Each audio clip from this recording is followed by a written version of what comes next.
Howdy. Me and my hair have returned again.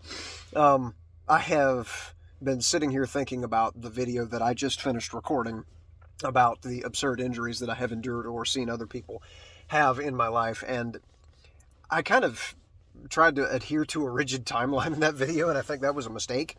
But I just was sitting here and thinking about more stupid crap that's happened that has hurt somebody, and I have been hurt by as well. Most recent thing that has happened was that hot sauce video, that Woodstock Scorpion brand Scorpion pepper hot sauce. I completely took me by surprise, gigantically. I talked about it a little bit, how I had already had a benchmark I thought was true and was actually reliable by eating those Pocky Haunted Ghost Pepper chips, which I Googled and found were 1.2 million Scoville or something to that effect. I saw that. It actually happened. You can Google it yourself. You'll probably find the same thing that I found. It was something that Pocky had said, that this chip was 1.2 million Scoville. I might have misread it. Maybe they were talking about a different chip. Maybe they're talking about the one chip challenge thing that is supposed to be tremendously hot, which I think that's rated at 2 million Scoville. So I don't know what they were talking about, but I was under the impression that these guys right here are 1.2 million Scoville, and I've been eating these like they're barbecue Lay's chips. So I was already deceived. I was already under the wrong impression. I think it was malicious. But I did that video, and after I got finished, after I hit the button and said I'm going to go put my head in the freezer, I went and laid down, and I was really in some serious pain. You could probably tell in the video that I was starting to have difficulty speaking. It's because my throat was swelling shut. I have never had anything in my mouth that was quite that hot before, and I still eat that sauce. I had some of it this morning on my crab cakes because I was eating it in small amounts on my crab cakes that I baked and was eating for breakfast. But in the video that I made of me eating the hot sauce, I had put so much of it on that pizza, and I showed you, I put the phone next to the pizza, and I was showing you how much of it I had on there. I ate the whole blasted amount at once. I had a good, 2 or 3 ounces of that sauce in my mouth at once. It was way too much, because I thought that it was going to be less than these, because the sauce was rated at 57,000 Scoville. And I thought these were rated at 1.2 million. So I thought, okay, well, this is just some baby shit that's like I'm chewing ice blocks that I got from a gas station or something. It's nothing. It's perfectly fine. So I hit stop on that video, and I didn't have any milk, because they say milk is able to, for the most part, get rid of capsaicin in your mouth. But I did have soda. I had Coca-Cola. And Coca-Cola is not very good for getting rid of capsaicin. As a matter of fact, it felt like it exacerbated the issue. Because after I drank that Coke, I guess it like pushed it further back into my throat. And sure enough, I could feel myself losing the ability to breathe. I was choking. I was heaving. I was doing all I could do to just circulate air in my lungs. The heat wasn't even that big of a deal at that point. It was just, I don't want to suffocate to death. So I went and I tried to calm down, because I realized I'm not calm. I need to calm down. I need to take a deep breath. So I went to my bedroom and I laid down on the bed, and I probably laid there for maybe half an hour, just focusing on breathing. The heat at this point was not an issue. I wasn't even thinking about it, although it was disastrously hot. The bigger disaster was just laying there trying to focus on staying alive. Breathe. Take a deep breath. Inhale, exhale. How long has it been? It's been 2 seconds. It feels like I've been here 2 hours. After about half an hour of laying there, I was able to breathe fully again, but my stomach felt like I'd been kicked. And I have been kicked in the stomach before. Won't talk about that one. But I managed to get done with dying over that, and I immediately went back into the kitchen and immediately threw the pizza away, got out a slab of ham that I had in a container, and put some of that hot sauce on the ham. Because I've heard where if somebody crashes an airplane, the first thing that they need to do, if they survive the airplane crash, obviously that's understood, the first thing they need to do is get back into an airplane and continue flying, so that they do not allow themselves to become nervous or stressed or fearful about the concept of flying. They need to go ahead and get out ahead of their brain's natural self-protection processes where something bad happens, so let me just remind myself to never do that again. So I went in there and I sat down and I ate some more of that hot sauce. Not in nearly as large amounts as I did on the pizza, but I continued to eat it. And I was fine. Had no issues. And I continued to eat that sauce. But after that, what can I, there was something else I was thinking about that was stupid that happened, and it didn't happen to me, but it happened to somebody else in my family, and I don't remember what it was. I mean, this is the problem whenever I sit down to make these vent videos, is I don't write a script. I don't like writing scripts. I've written scripts before for certain videos, like the If YouTubers Talk Like Preachers, and it wasn't even like a full script with like lines of dialogue that I needed to adhere to and read out. I just had a bullet point list of different things that I wanted to say and bring up, and that's the extent of the script writing that I do. I don't go anywhere beyond that because I feel like I want to be able to sit here and just formulate sentences. But I did remember was what I was wanting to talk about. It actually did happen with me. It was the first time I smoked. I've been vaping for a very long time, and you've seen this vape appear in basically every video that I'm in because it's tasty. It's definitely a lot healthier for you than smoking. I hear that it's not that healthy. It's actually still bad for you, and it's what weakens your immune system and makes you impotent and all this sort of stuff. I mean, to be honest with you, it's got nicotine, it's got propylene glycol, vegetable glycerin, and flavoring, and I hear that just heard that nicotine is not bad for you except for the fact that it's addictive. And I mean, I'm addicted to a lot of shit. Hot stuff, for example. Let me take this for example. So, I mean, if it's just slightly addictive or extremely addictive, then I'm not worried about that. But my first brush with nicotine was with tobacco, and was with Swisher Sweets cigarillos, which I got a 2-pack of them from a gas station on the way home from work one day, and my parents didn't know about it, so I needed to hide it. And so I'm the smoking age, but trying to smuggle these cigarillos into my house, because I knew my dad wouldn't care, but I didn't want my mom to hear about it, and I didn't want her to know about it, because she'd be very sad. So I stuffed them down in my sock. The pack, which is made of plastic, foil rather, and it has sharp edges. And so my mother's standing in the kitchen, and I'm walking in trying my best to not limp because of the foil that is poking into my body. And hey Mom, how you doing? And she said, hey, I'm pretty good, how are you? I said, I'm alright. I'm gonna go put my bags in my room, I'll be back in a second. And she said, well, hold on now. I said, yes ma'am. Limped over to her.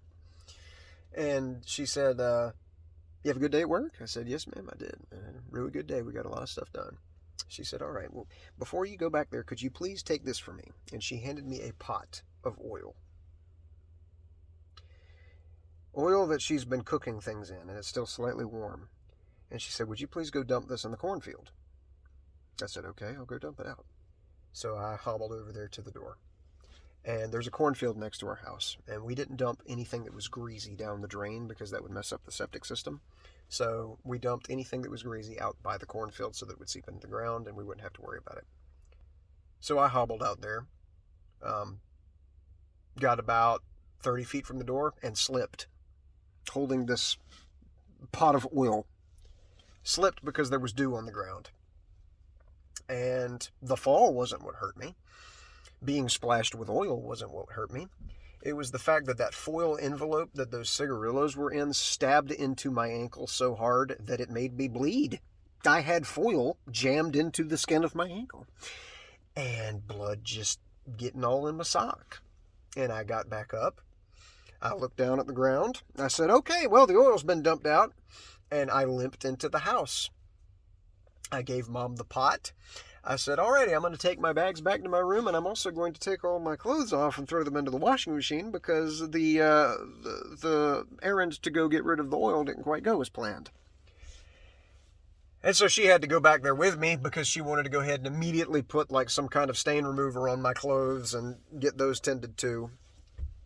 So that was fantastic to have her right there with me as I'm trying to hide the fact that I'm bleeding profusely out of my ankle, hiding something that I was, not wanting her to see and not notice. And I did actually manage to get those cigarillos out of my sock and hidden somewhere in my room. I don't remember where. But then I have a bloody sock. And she's already done the laundry, and I wasn't going to go in there and be able to covertly spray stain remover on my sock because she's standing right there. So I just threw the sock away. And that was the first issue that I had with smoking. The second issue that I had was actually lighting one for the first time and putting it in my mouth. And I choked so fucking hard on that cigar smoke that I started hyperventilating. So it was just, I couldn't win for losing. Like, it's just everything about smoking, everything about the first time I put tobacco in my mouth was screaming, don't do this. And I still did it anyways because I'm stupid. And I can't take a hint from the ethereal beings up above telling me thou shalt not. I did it anyways, and I paid the fucking price for it. But I mean, it led me to vaping, and vaping's nice. I enjoy this. So yeah, that was my start with tobacco. Was bloody and choking my behind off. Only other thing I could think about right off the top of my head, which I said this at the end of the last video, but as far as like nothing from my later adulthood, nothing with work. It was with Boy Scouts, because I was in the Boy Scouts. We had some kind of an event that we were going to go do with all the scout group, where we would go to Camp Blue Heron, which I think is in South Carolina. I don't quite remember where that's located. But we were going to take the whole group out there, and we were going to camp with our fathers. It was a father-son thing. We would go out there, and we'd pitch some tents, and we'd get some marshmallows, and we'd roast them by the fire, and we would make bottle rockets and shoot them up into the sky. Things you do while you're camping. And it was a lot of fun. I had a great time with my dad. We did all kinds of fun stuff. We roasted marshmallows. We had pickup sticks, these lightning rod pickup sticks that were glow in the dark, and they were shaped like little lightning bolts. And we'd play them in the tent. We'd set the pack of them down in our hand, and we'd let them go, and then try and pick them up. It was a lot of fun. I had some great memories that I hopefully won't forget that I had there with my dad and with the group. Except for the fact that I nearly blinded the Boy Scout leader.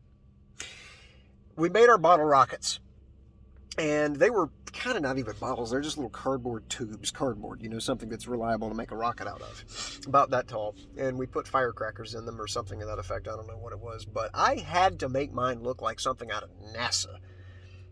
Some space program. I had to have mine with a little cone on top of it that came to a very sharp point. And so I made this bottle rocket, and I'd put a little cone on it that I had cut out of paper and made a point on and stuck it down on top of the little cylinder that the firecracker was in. And I glued a stick to the side of it so it could stick in the ground. And I lit it without paying attention to the fact that the Boy Scout leader's still standing behind me, talking to people about, fire safety and firework safety and safety with lighters and all that sort of thing, trying to teach, not knowing that I was lighting my rocket as soon as I stuck it in the ground, thinking that I would be a good kid and wait like everybody else did to light their rockets and listening to the guy trying to teach us. Instead, I just went ahead and whipped out that lighter and I lit that thing up. I tell you, I'm going to the moon. And he turned around because he heard the lighter flick.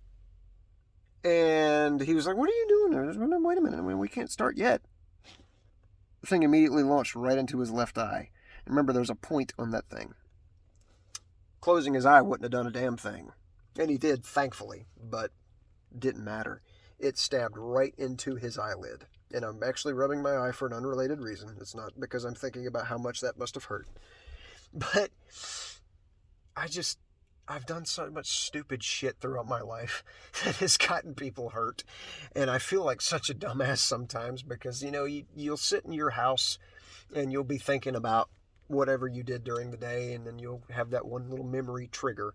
like blasted Winter Soldier, like you heard the clock chime, and I remember whenever the clock chimed on that day back in October of 1998, and I did this terrible thing with the clock where I took the clock off the wall and accidentally slammed it down on my sister's head. And you have those instances, but I have those a lot because I've had a lot of instances where I've hurt somebody accidentally.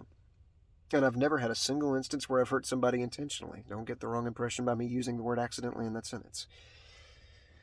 But I'm sure there's a lot of other stories I could sit here and talk about and think about against my will.